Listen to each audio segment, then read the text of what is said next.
Hi, what's your name? Tell us a little bit about who you are and what you do. Sure. My name is Renee, and my husband and I go to a church here in Denton, and we go to the First United Methodist Church down near the square, big old church. We like to go to the open worship service and are pretty faithful about attending every Sunday when we can, when we're in town. And that's kind of our spiritual home there. And then we also, I work full time. I'm a school teacher, and he's in construction, and we are empty nesters at this point and counting down the days until retirement so that we can move to be close to our children and our grandchildren. Very nice. I love that you make time to be connected, even though you work full time. I think that's great. The church makes it easy to do that. I think growing up, my picture of what connection to church looked like was my grandmother, a sainted woman, who she was my whole life. She seemed very, very old. I don't think she was. She just was the head of the family and raised kids, and then also cooked for the priest. And she would like make dinners for the priest and have those in the refrigerator to take them up to the church so the priest could eat dinner. She would cook for the nuns. She continued to do that well into her 80s. Oh, wow. And it kind of became the thing that kept her active and healthy, mentally healthy, I think, after my grandfather had passed. But she was just someone who was very connected to the church. And you knew that if there was a Sunday event, if there was a funeral, you knew that you were going to be fed well. All of those old ladies of the church were going to feed you. But in my head, it was the old ladies who made it all happen, right? So for Tom and I to be able to be active in this part of our life, it's been just so good to be part of a church that's it's in town. Mm-hmm. It's big enough that it has a lot of opportunities to be involved, and it has daytime and evening and weekend opportunities. So we're not left out because we're busy during the day. There's always something for everybody. What do you like about open worship? What draws you to go there? We have choices, which kind of service that we're kind of in the mood for.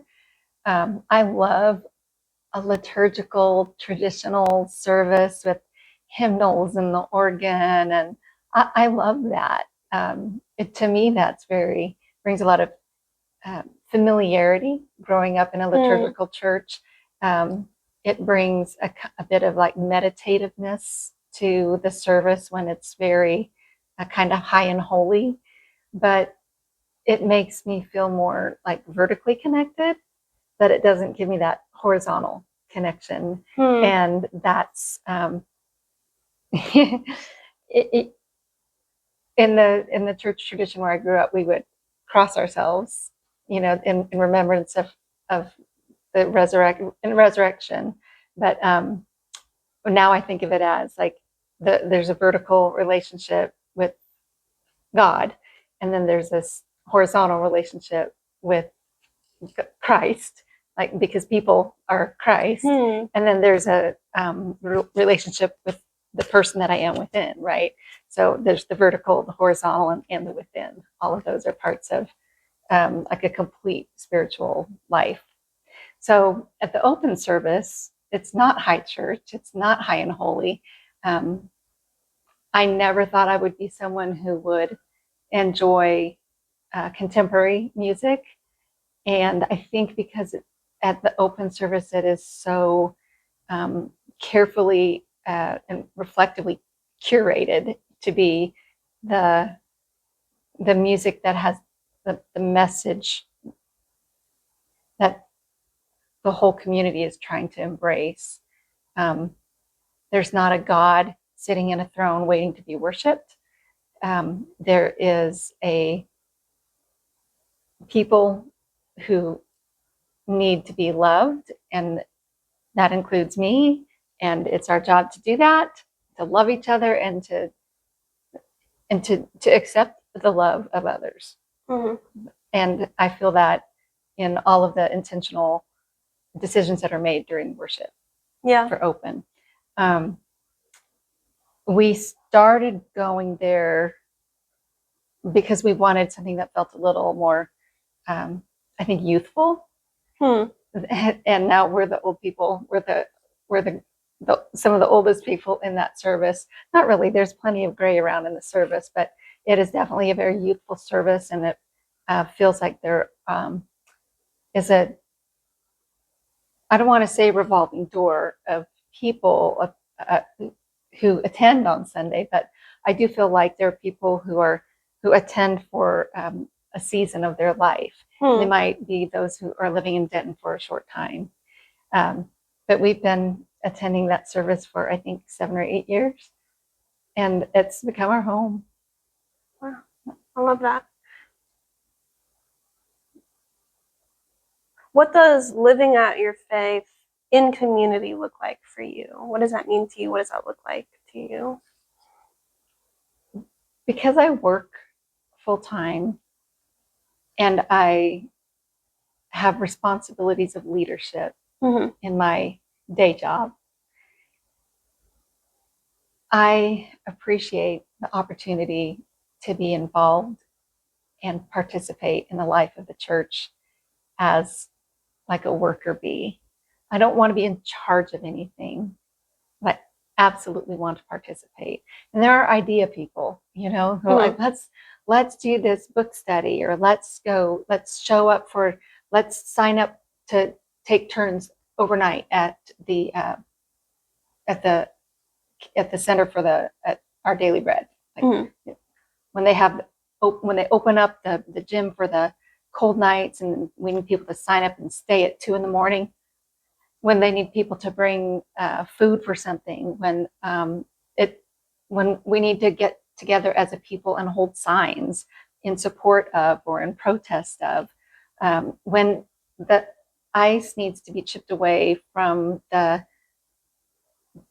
sidewalks around the church building so that the preschool kiddos can get in there, or the people, our guests who come to breakfast on Sunday morning for first meal.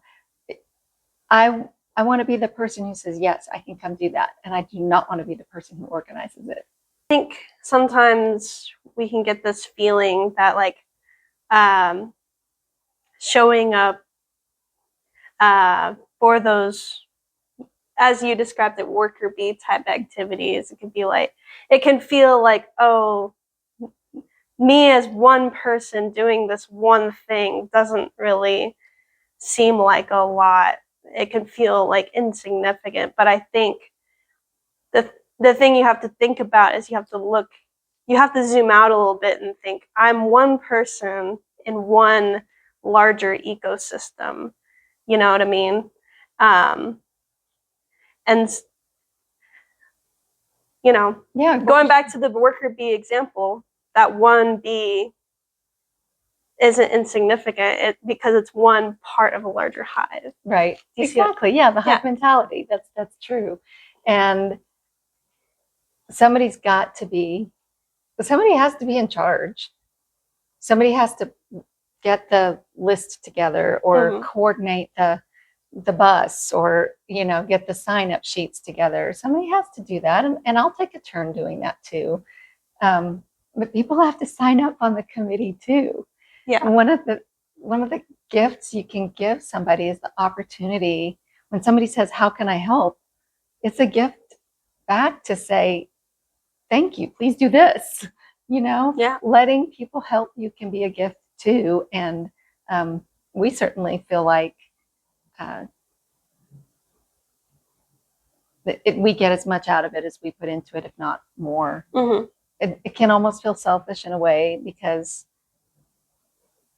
I mean, the Methodist Church is a bunch of do-gooders.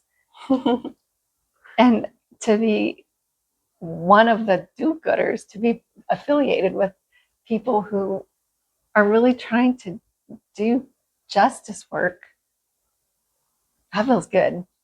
Yeah. Yeah.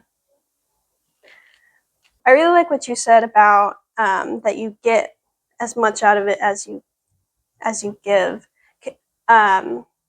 What do you think the value is of creating relationships that are mutual in nature?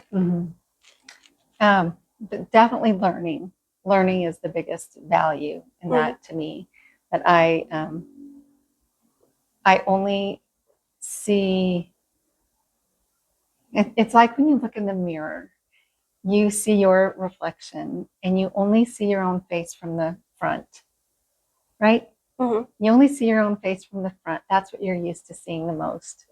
And when, I don't know about you, but like when I see photos of myself that are taken from the side or that are taken from an angle, I don't recognize them immediately as myself as much because I only see myself face on. And I always see it in reverse, right? In a mirror, you always see the mirror image of your face. So we look at ourselves with so much scrutiny when we see ourselves in a photograph or something. We'd say, oh, do I really look like that? Or is that how I? And I think about that when I'm in relationship with other people, that instead of only seeing myself through my own eyes, I get to see what I look like through their eyes. Right? In any relationship, you get to see what you look like through somebody else's eyes. I mean, please think about how your dog or your cat loves you, right? They just adore you, and you see that in their faces. And if only we could love everybody as much as our dogs and our cats just love us, right? Yeah. But you get to learn more about yourself when you see yourself from in other situations, and then also continuing to learn about yourself with every new relationship with anybody. It's an opportunity to learn more about yourself, learn about them, learn about how people are different and how important and good that is, that people are unique and valuable. As my friend says, you're loved and of deep value. Everybody is loved and of deep value. Yeah, I love that. Can you give an example of a practical way that you showed up um, for your church community? Yeah, when we first came to the open service, there was a project going on that we did not get involved with a whole lot, but that was to really make sure that it was public, that it was obvious that our service was open to everybody, especially to the LGBTQ community, but beyond that, but definitely open. So a group of people got together and painted some doors in rainbow colors, and then God's doors are open to all was painted and decaled onto the doors, and it kind of became like a point of recognition. You could say to somebody, oh, we go to the Methodist Church in Denton, and they would say, oh, the one with the rainbow doors. Yes. And what a source of pride to say, yes, that's my church, the one with the rainbow doors. But that was like really early in the first couple of years of open being an additional service at the church. And those doors were beautiful and not very durable. So after a couple of years, they started to sort of fall apart. One of them, the green one, actually broke in half. So it was like this little half-size door. But it just, and we liked being able to take the doors to events. We would carry them to the square for Pride. We would move them around to a different side of the church for things. They were hollow and super light, but not durable, and then not very weather resistant. So it was time to get them replaced. We had to take them down completely, and then we were the church with no rainbow doors anymore. And that wasn't, we didn't like how that sat either. So one summer, I kind of just took it upon myself. I asked, would it be okay if I organized a little job to get that rainbow put back up? So I went on Facebook Marketplace and I found solid wood doors, and there were people that were giving them away and there were people that were selling them. And one guy down in Louisville had just put a new front door up, and he didn't want, if I would just come pick it up, he would be glad to leave it out for me. One person was selling a door for, I think I paid $10 for it, but it's a door that has a little doggy door cut in the bottom. So that's pretty awesome. One woman had a pair of doors, nice wooden doors that she gave to us. She said, "Oh, it's for a church project, of course." And she said, "As long as you send me a picture when the project is done." And I didn't tell her what the project was because I was like, I know how I feel, but I don't know I don't want anybody else to. I would feel horrible if they said, "Oh, that's what you want it for." No, I would rather just take the doors and tell them later. And maybe that's really horrible. But she told us that the doors had come out of a house in East Texas that was a funeral home. And that funeral home had living quarters where the family lived. And then the funeral home part was the other part of the structure. And the house was separated by these double doors. And those doors she had used them for a project at her house and then was ready to pass them along. And I just thought, oh, that's cool. This family, those doors had seen a lot of caretaking, that this family had taken care of families during the most difficult time, right? When you're planning a funeral, but they have their family life going on the other side of the door. So I have to think that those doors watched children being raised and hopefully joy and laughter on this side of the door. And on this side of the door, people being celebrated and taking care of each other and supporting each other in their time of need, that the doors got to witness all that, you know? So we have those doors also. And then the town of Lake Dallas, that's on Lake Louisville, used to be just a little camping village back when the first dam was put up, like back in the 1940s and the 1950s. People would drive up from Dallas and go to their little fishing cabin for the weekend. Well, one of the doors we have is from one of the original little fishing houses that somebody built a little house there when the town was still called Garza. It used to be called Garza. And this door is heavy and just the heaviest wood. My gosh, that is the very first one, the red one that says God right on it. Mm-hmm. So we got the doors, and I went and got the paint, picked out the paint colors, and it was really fun. And set up tarps in Flynn Hall, which is where the service is held. Just put all the chairs to the side, and we had a little painting party and got the doors all painted, and they look great. I did a little bit of work ahead of time so that they would be better out in the weather, but they turned out so good, and they're really heavy, and they're wearing pretty well, except for that red door. That wood, I think, is just so grainy. You know, I could have used maybe to be sanded first. We'll just paint it up again. It'll be fine. Yeah. But now with the rainbow doors, they're back up, and amazing. People stop and take pictures, and it's a great way to just put that message out there. You're welcome here. You are welcome in this church. Yeah, I love that, because even if they don't step into the church, that can still be like a sign of hope of like, whoa, there's a church that would welcome me if I went in there. Like, and I think that's really beautiful. And I think that's really beautiful that in a tangible way you left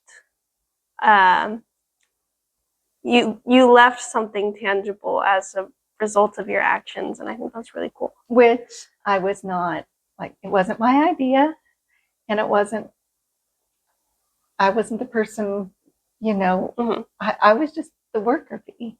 Yeah. I mean, I was just the person willing to do the work to get it done. But I sure get a lot of gratification out of it. That's for sure. Yeah. And I love that. I love that someone had that idea, and then you brought that idea to life. And I think that really shows that both parts of the equation are so important and valuable. It was important to a lot of people to have those rainbow doors put back up. So I'm glad that they're there. It was fun for so many people to be involved in the project. Yeah. I love that. Do you have any